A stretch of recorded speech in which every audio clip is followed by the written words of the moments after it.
जय श्री राधे, हरे कृष्ण। प्रिय श्रोताओं, आज अधिक मास शुक्ल पक्ष की पद्मिनी एकादशी का दुर्लभ संयोग है।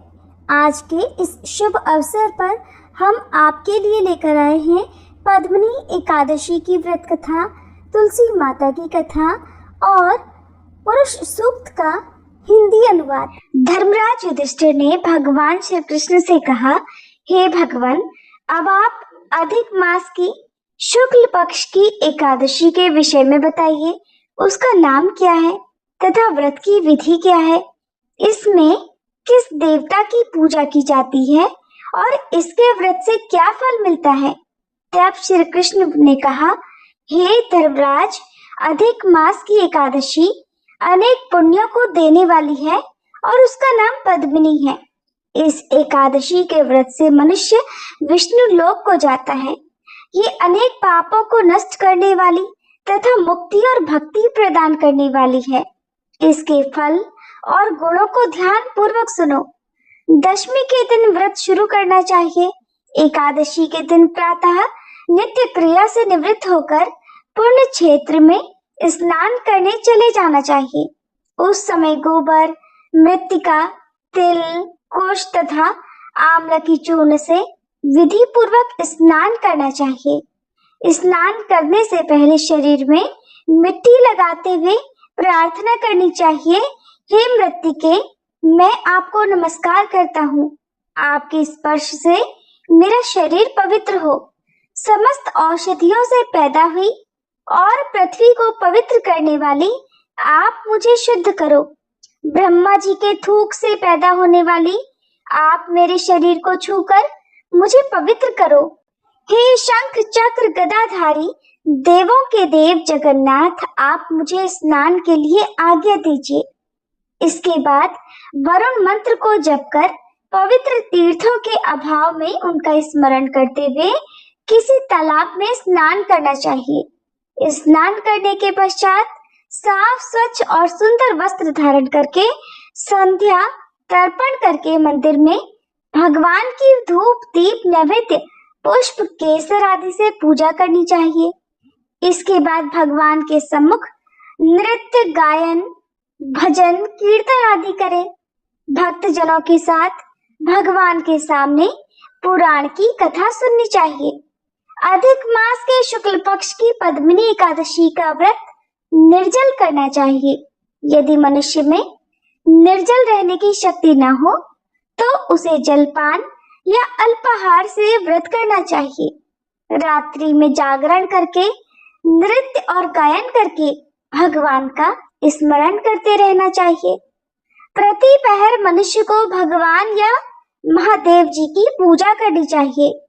पहले पहर में भगवान को नारियल, दूसरे में बिल्व फल, तीसरे में सीताफल और चौथे में सुपारी और नारंगी अर्पण करनी चाहिए।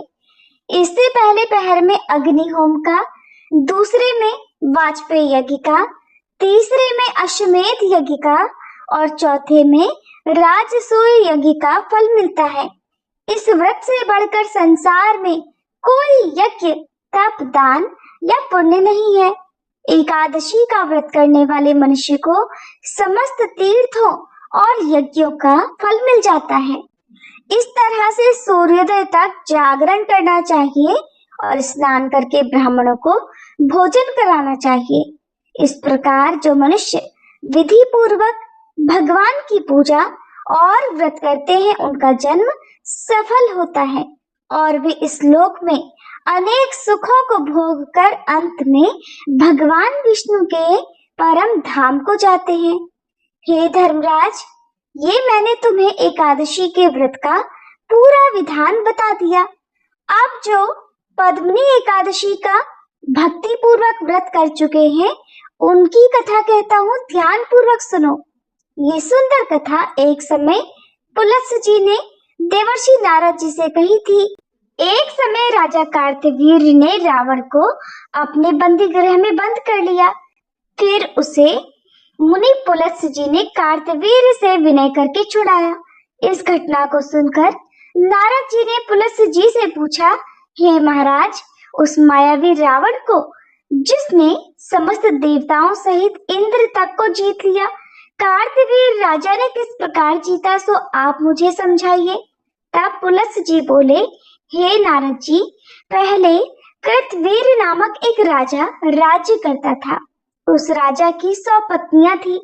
उसमें से किसी को भी राज्यभार संभालने वाला योग्य पुत्र नहीं था। तब राजा ने आदर पूर्वक पंडितों को बुलवाया और पुत्र की प्राप्ति के लिए यज्ञ किए, किंतु सारे यज्ञ असफल रहे। जिस प्रकार दुखी मनुष्य को भोग नीरस मालूम पड़ते हैं, उसी प्रकार उसे भी अपना राज्य बिना पुत्र के दुख में प्रतीत होता था। अंत में वह तप के द्वारा ही सिद्धियों को प्राप्त जानकर तपस्या के लिए वन को चला गया। उसकी पत्नी भी वस्त्रालंकारों को त्याग कर अपने पति के साथ गंधमादन पर्वत पर चली गई। उस स्थान पर इन लोगों ने 10,000 वर्षों तक तपस्या की, किंतु सिद्धि प्राप्त नहीं हो सकी। राजा के शरीर में तपस्या करने से केवल हड्डियां मात्र रह गई थी। ये देखकर राजा की पत्नी प्रमदा ने विनय सहित महासती अनुसुईया जी से पूछा कि मेरे पति देव को तपस्या करते हुए 10,000 वर्ष बीत गए हैं, किंतु अभी तक भगवान प्रसन्न नहीं हुए हैं जिससे मुझे पुत्र प्राप्त हो। इसका क्या कारण है? इस पर देवी अनुसुईया बोली कि अधिक मास में, जो कि 36 महीने बाद आता है, उसमें 2 एकादशी होती है। इसमें शुक्ल पक्ष की एकादशी का नाम पद्मिनी और कृष्ण पक्ष की एकादशी का नाम परमा है। उसके व्रत और जागरण करने से भगवान तुम्हें अवश्य ही पुत्र देंगे। इसके पश्चात देवी अनुसुईया ने व्रत की संपूर्ण विधि बतलाई। रानी ने देवी अनुसुईया की बतलाई विधि के अनुसार एकादशी का व्रत और फिर रात्रि में जागरण किया। इससे भगवान विष्णु उस पर बहुत प्रसन्न हुए और वरदान मांगने के लिए कहा। तब रानी ने कहा कि प्रभु, आप ये वरदान मेरे पति को दीजिए। प्रमदा का वचन सुनकर भगवान विष्णु बोले, हे प्रमदे, मुझे अधिक मास बहुत प्रिय है और उसमें भी एकादशी तिथि मुझे सबसे अधिक प्रिय है। इस एकादशी का व्रत तथा रात्रि जागरण तुमने विधि पूर्वक किया है, इसलिए मैं तुम पर अत्यंत प्रसन्न हूँ। इतना कहकर भगवान विष्णु राजा से बोले, हे राजन, तुम अपनी इच्छा के अनुसार वर मांगो, क्योंकि तुम्हारी पत्नी ने मुझको प्रसन्न किया है। भगवान की मधुर वाणी सुनकर राजा बोला, हे भगवान, आप मुझे सबसे श्रेष्ठ, सबके द्वारा पूजित तथा आपके अतिरिक्त देव, दानव, मनुष्य आदि से अजय उत्तम पुत्र दीजिए। भगवान तथास्तु कहकर अंतर ध्यान हो गए। उसके बाद वे दोनों अपने राज्य को वापस आ गए। उन्हीं के यहाँ कार्तवीर्य उत्पन्न हुए थे।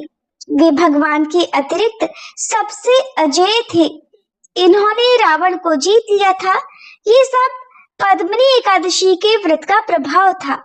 इतना कहकर पुलत्स्य जी वहां से चले गए।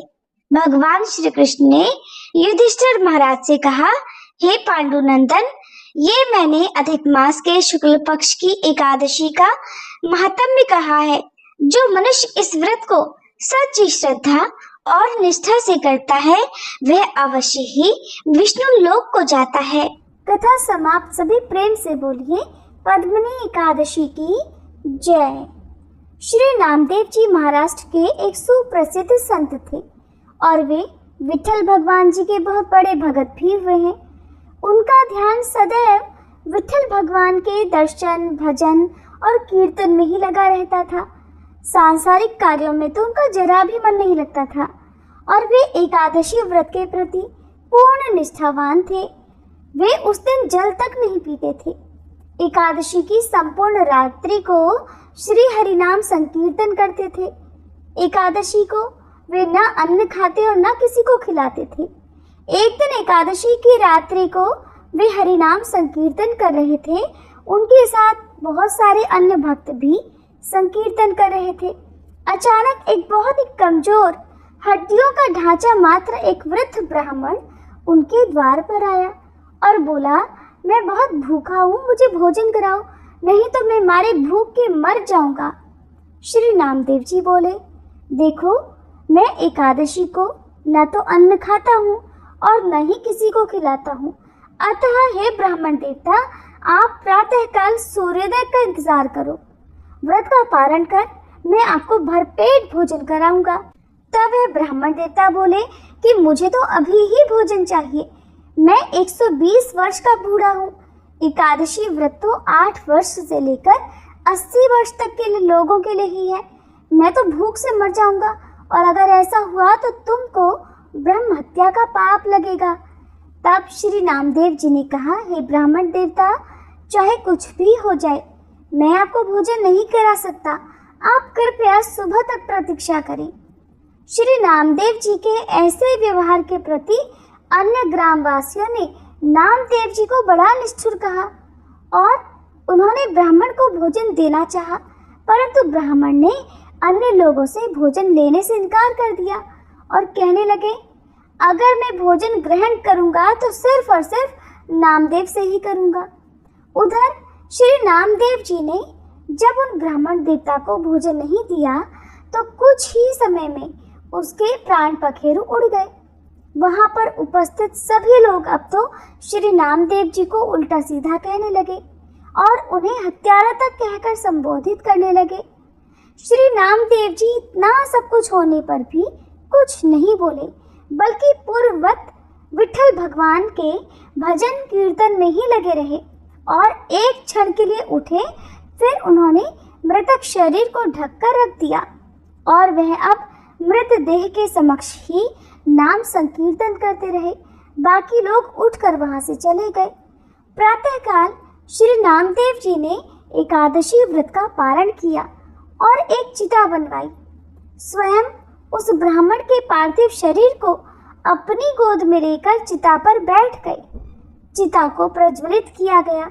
जब अग्नि की लपटें श्री नामदेव जी तक पहुंचने ही वाली थी, तभी अचानक वह ब्राह्मण देवता उठ बैठे और श्री नामदेव जी को उठाकर चिता से बाहर कूद पड़े।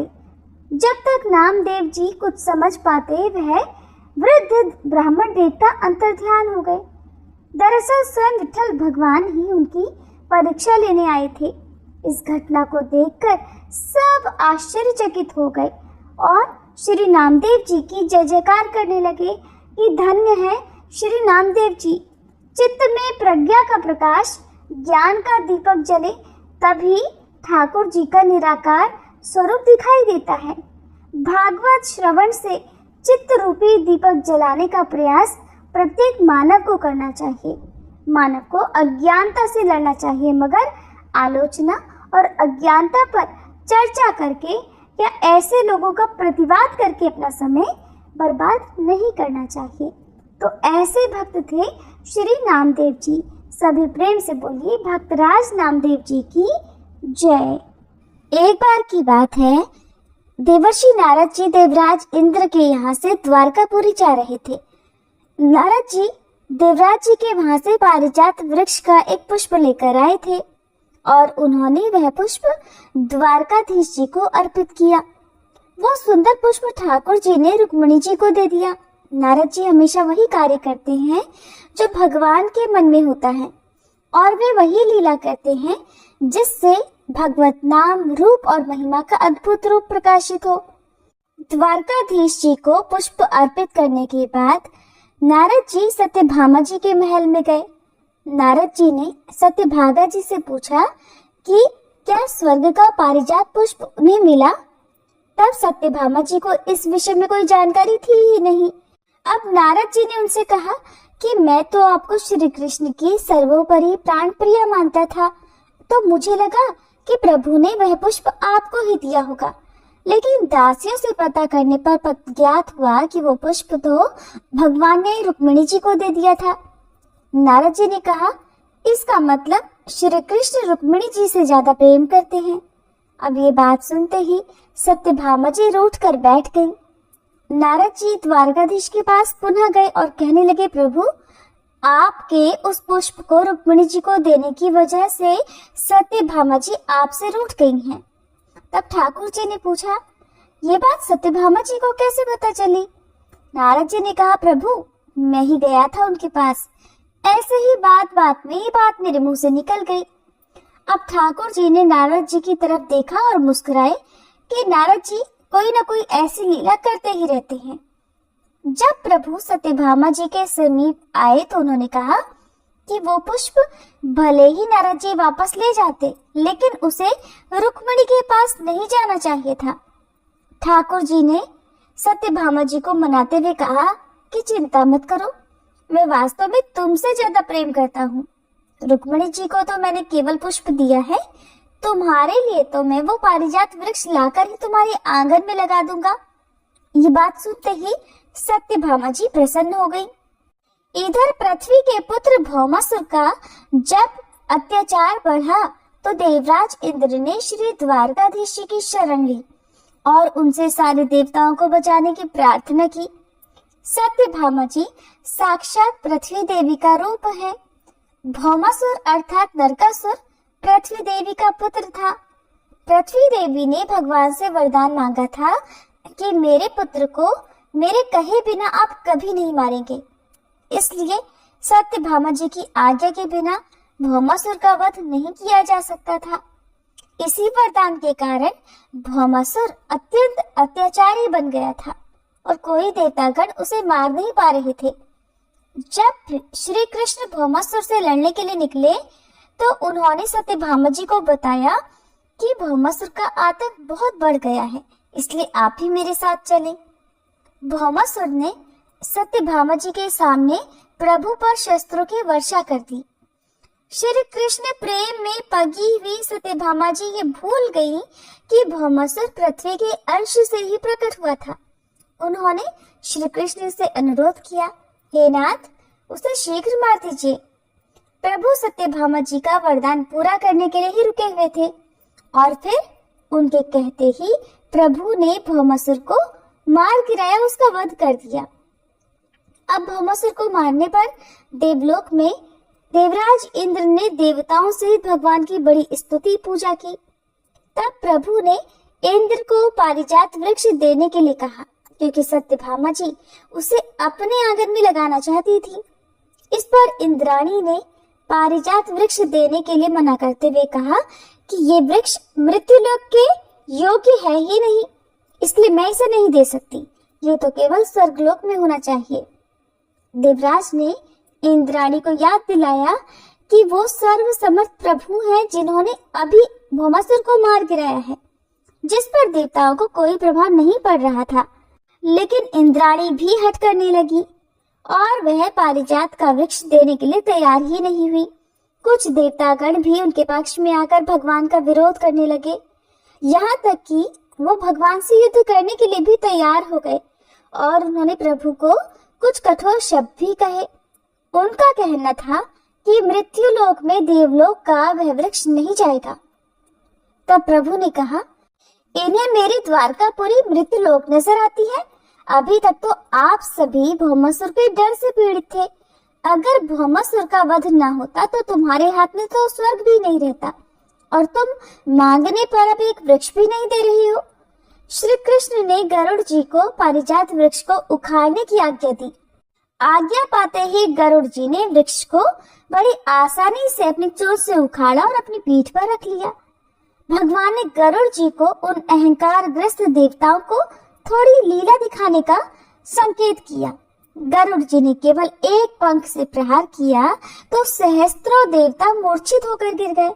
तब इंद्र ने प्रभु को प्रणाम करते हुए कहा कि हम लोगों से जो त्रुटि हुई हो, हे प्रभु, उसके लिए हमें क्षमा करें।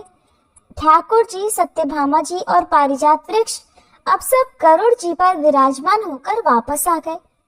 पारिजात वृक्ष को सत्यभामा जी के महल में लगाया गया। अब सत्यभामा जी बहुत प्रसन्न थी। कुछ समय बाद नारद जी सत्यभामा जी के महल में पहुंचे। सत्यभामा जी ने नारद जी से कहा, देवर्षि, आपकी कृपा से श्री कृष्ण मुझे बहुत प्रेम करते हैं। रुक्मिणी जी को तो प्रभु ने पारिजात वृक्ष का केवल एक पुष्प लाकर दिया था और देखिए, ये वृक्ष आज मेरे आंगन में शोभा बढ़ा रहा है। नारद जी ने देखा कि सत्यभामा जी को अपने महल के वैभव का अहंकार हो गया था। सत्यभामा जी के पिता को सूर्य भगवान से स्यमंतक मणि मिली थी। वह मणि 8 भाग सोना रोज पैदा करती थी और अब पारिजात वृक्ष भी उनके पास आ गया था। भगवान को दैन्यता अच्छी लगती है, गर्व नहीं। और जिस भक्त के मन में गर्व आ जाए, जिस भक्त के अंदर अहंकार आ जाए, भगवान उसे चूर चूर कर ही डालते हैं। नारद जी ने सत्यभामा जी से कहा कि श्री कृष्ण तो आपसे बहुत प्रेम करते हैं। सत्यभामा जी ने कहा, आपकी कृपा है नारद जी, आप क्या मुझे कोई ऐसा उपाय बता सकते हैं कि श्री कृष्ण सबसे ज्यादा मुझे ही केवल प्यार किया करे और मुझसे एक पल के लिए भी कभी दूर न जाए। नारद जी ने कहा, देवी, अगर किसी भी प्रिय वस्तु को दान कर दिया जाए तो वो बहुत लंबे समय के लिए प्राप्त हो जाती है। अब सत्यभामा जी ने सोचा कि मुझे तो सबसे अधिक प्रिय श्री कृष्ण ही है, तो वह श्री कृष्ण को ही दान में देने के लिए तैयार हो गई। ब्राह्मणों को बुलाया गया और सत्यभामा जी से संकल्प कराया गया कि वो श्री कृष्ण का दान नारद जी को करती हैं। जब भगवान श्री कृष्ण आए तो नारद जी ने दान के अनुसार उन्हें अपने साथ चलने को कहा। प्रभु ने पूछा, क्यों? नारद जी ने उन्हें बताया कि सत्यभामा जी ने आपको मुझे दान में दे दिया है, अब तो आपको मेरे साथ चलना होगा। सत्यभामा जी ने नारद जी के आगे हाथ जोड़े और कहा कि देवर्षि, आप कह रहे थे कि प्रभु मुझसे कभी एक क्षण के लिए भी दूर नहीं होंगे। मैंने तो इसीलिए दान किया है, किंतु आप तो प्रभु को ही लेकर जा रहे हैं। नारद जी ने अब पूरा शास्त्र ज्ञान उन्हें बताया कि आपके अगले जन्म से प्रभु हमेशा के लिए आपके ही हो जाएंगे। सत्यभामा जी बोली, आप जो कहेंगे बदले में मैं दे सकती हूँ, लेकिन मैं श्री कृष्ण को एक क्षण के लिए भी नहीं छोड़ सकती। तब नारद जी ने बताया कि अगर आप दान में दी गई वस्तु को पुनः प्राप्त करना चाहती हैं, तो उसके बराबर की कोई वस्तु मुझे दे दीजिए। देवर्षि ने पूछा कि श्री कृष्ण को प्राप्त करने के लिए श्री कृष्ण के बराबर कोई वस्तु है देवी आपके पास? तब सत्यभामा जी ने कहा कि एक श्री कृष्ण क्या, मैं तो अनेकों तोल दूंगी। नारद जी उनका यही भ्रम तो मिटाना चाहते थे। तब नारद जी ने कहा, ठीक है देवी, तो श्री कृष्ण के बराबर आपके पास जो सोना, चांदी, हीरे, रत्न, जवाहरात हैं, उन्हें तौल कर मुझे दे दीजिए। तब श्री कृष्ण इस बात पर मुस्कुरा दिए। सत्यभामा जी तैयार हो गई। उन्होंने बड़ा सा एक सुंदर तराजू मंगवाया। अब उसके एक पलड़े में द्वारकाधीश जी बैठे।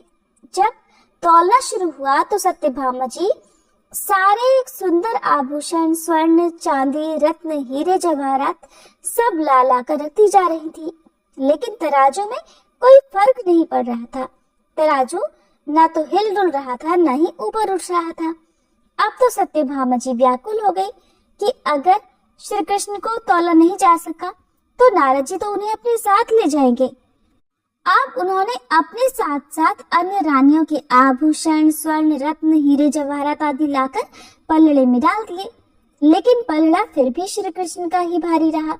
खुद को मिलाकर अन्य रानियों के जितने स्वर्ण आभूषण आदि थे, उस सारे के सारे उन्होंने पलड़े पर रख दिए थे, लेकिन पलड़ा हिला ही नहीं। ये देखकर सत्यभामा जी अब व्याकुल होकर रोने लगी। तब उन्होंने नारद जी से प्रार्थना की कि हे देवर्षि, मैं श्री कृष्ण के बिना नहीं रह सकती और अब तो मेरे पास श्री कृष्ण के बराबर देने के लिए कुछ भी नहीं बचा। नारद जी ने कहा, यह सारी रानियां हैं, लेकिन रुक्मिणी जी कहीं दिखाई नहीं दे रही। आप एक बार रुक्मिणी जी से पूछिए, उनके पास कुछ तो ऐसी वस्तु होगी जो श्री कृष्ण के बराबर हो। तब सत्यभामा जी दौड़ती हुई रुक्मिणी जी के पास गई और रोते हुए उन्हें सारा वृतांत सुनाया। फिर उन्होंने कहा कि आप तो मेरी बड़ी बहन हैं, अब आप मुझ पर अपनी कृपा करें। तब रुक्मिणी जी ने कहा कि तुम निश्चिंत हो जाओ, और उन्होंने ऐसा कहकर तुलसी का एक पत्ता लिया और उसमें कृष्ण नाम लिखा।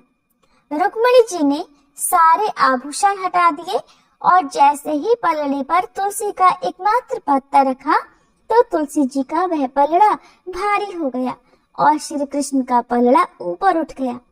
तुलसी जी पर कृष्ण नाम लिखा था तो कृष्ण नाम का पलड़ा भारी हो गया और श्री कृष्ण हल्के हो गए। नारद जी और रुक्मिणी जी मुस्कुराकर सत्यभामा जी से कहने लगी, देखो प्रीतम को कैसे तोला गया। नाम से श्री कृष्ण को आप किसी सोने चांदी रत्नों से नहीं तोल सकते, क्योंकि श्री कृष्ण का नाम तो उनसे भी भारी है। इसलिए भगवान के भक्तों को कभी भी अपने पास जो कुछ भी हो उसका अहंकार नहीं करना चाहिए। अब सुनिए पुरुष सूक्त का हिंदी अनुवाद। उन परम पुरुष के सहस्त्रों मस्तक, सहस्त्रों नेत्र और सहस्त्रों चरण हैं। वे इस संपूर्ण विश्व की भूमि को सब ओर से व्याप्त करके इससे 10 अंगुल ऊपर स्थित हैं, अर्थात वे ब्रह्मांड में व्यापक होते हुए उससे भिन्न भी हैं। ये जो इस समय वर्तमान है, जो बीत गया और जो आगे होने वाला है, वे परम पुरुष ही हैं। इसके अतिरिक्त वे देवताओं के तथा अन्य से जो जीवित रहते हैं उन सब के भी ईश्वर हैं। ये भूत भविष्य वर्तमान से संबद्ध समस्त जगत इन परम पुरुष का वैभव है। वे अपने इस विभूत विस्तार से भी महान हैं। उन परमेश्वर के एक पाद विभूति चतुर्थांश में ही ये पंचभूतात्मक विश्व है। उनकी शेष त्रिपाद विभूति में शाश्वत दिव्यलोक अर्थात वैकुंठ, गोलोक, साकेत, शिवलोक इत्यादि हैं। वे परम पुरुष स्वरूपतः इस मायिक जगत से परे त्रिपाद विभूति में प्रकाशमान है। इस विश्व के रूप में उनका एक पाद ही प्रकट हुआ है, अर्थात एक पाद से ही वे विश्व रूप भी है। इसलिए वे ही संपूर्ण जड़ एवं चेतनमय उभयात्मक जगत को परिव्याप्त किए हुए हैं। उन्हीं आदि पुरुष से विराट उत्पन्न हुआ है। वे परम पुरुष ही विराट के अधिपुरुष आदि देवता रूप से उत्पन्न होकर अत्यंत प्रकाशित हुए। बाद में उन्होंने भूमि अर्थात लोक आदि तथा शरीर अर्थात जीव उत्पन्न किए, जिसमें सब कुछ हवन किया गया है। उस यज्ञ पुरुष ने उसी से दही, घी आदि उत्पन्न किए और वायु में, वन में एवं ग्राम में रहने योग्य पशु उत्पन्न किए। उसी सर्वभूत यज्ञ पुरुष से ऋग्वेद एवं सामवेद के मंत्र उत्पन्न हुए। उसी से यजुर्वेद के मंत्र उत्पन्न हुए और उसी से सभी छंद भी उत्पन्न हुए। उसी से घोड़े उत्पन्न हुए, उसी से गायें उत्पन्न हुई और उसी से भेड़ बकरियां उत्पन्न हुई। वे दोनों ओर दांत वाले हैं। देवताओं, साध्यों और ऋषियों ने सर्वप्रथम उत्पन्न हुए उस यज्ञ पुरुष को कुशा पर अभिषिक्त किया और उससे उसका यजन किया। पुरुष का जब विभाजन हुआ तो उसमें कितनी कल्पनाएं की गई। उसका मुख क्या था, उसकी बाहु क्या थे, उसकी जंघा क्या थी और उसके पैर क्या कहे जाते हैं। ब्राह्मण इसका मुख था, मुख से ब्राह्मण उत्पन्न हुए। क्षत्रिय दोनों भुजाएं बने, यानी दोनों भुजाओं से क्षत्रिय उत्पन्न हुए।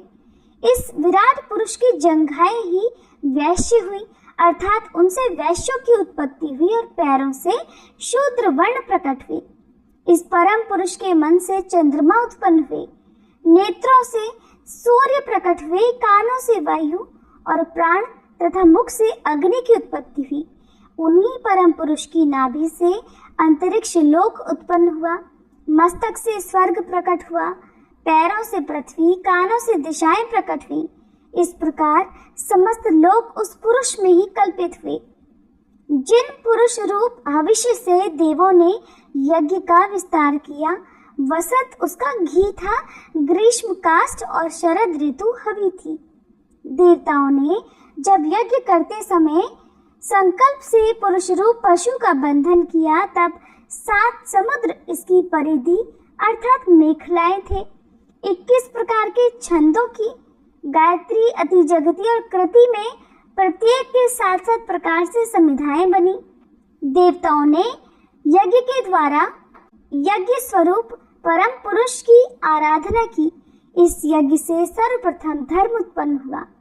उन धर्मों के आचरण से वे देवता महान महिमा वाले होकर उस स्वर्ग लोक का सेवन करते हैं, जहाँ प्राचीन साध्य देवता निवास करते हैं।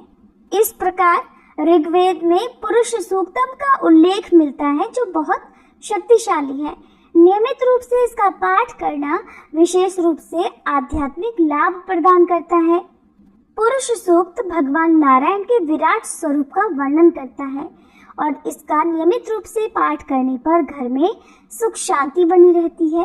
भगवान विष्णु और माता लक्ष्मी जी की कृपा प्राप्त होती है। मानसिक तनाव, भय और नकारात्मक विचार कम होते हैं। यज्ञ, पूजा और अभिषेक में पुरुष सूक्त का पाठ विशेष पुण्यदायी माना जाता है।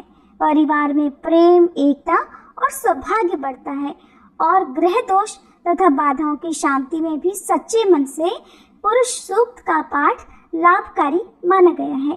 तो प्रिय श्रोताओ, ये थी आज की वीडियो। उम्मीद है आपको पसंद आई होगी। सभी एक बार प्रेम से बोलिए श्री लक्ष्मी नारायण भगवान की जय, श्री पुरुषोत्तम भगवान की जय।